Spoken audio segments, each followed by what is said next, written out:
Want to be able to design like a pro without any experience? Well, in this video, I'll show you how to use Canva step by step. Even if you've never created anything before, by the end, you'll be able to make your own social media posts, flyers, or even a YouTube thumbnail, all in just 10 minutes. So let's get started. First, go to canva.com and create a free account.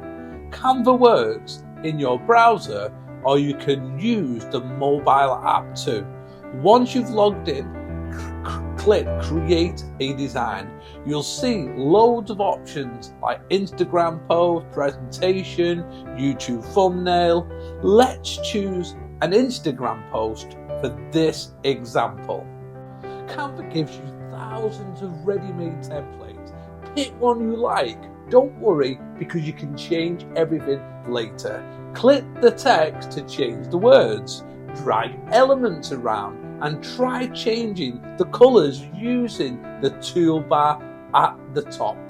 Want to add icons, shapes or photos? Click elements on the left. You'll find arrows, frames, graphics, all drag and drop.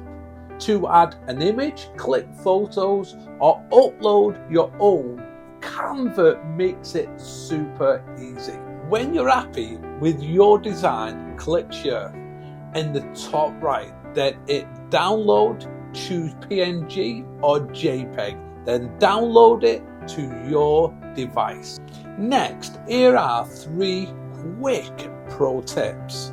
Number 1, use Canva's brand kit to save your colors and fonts. This is a super effective tool.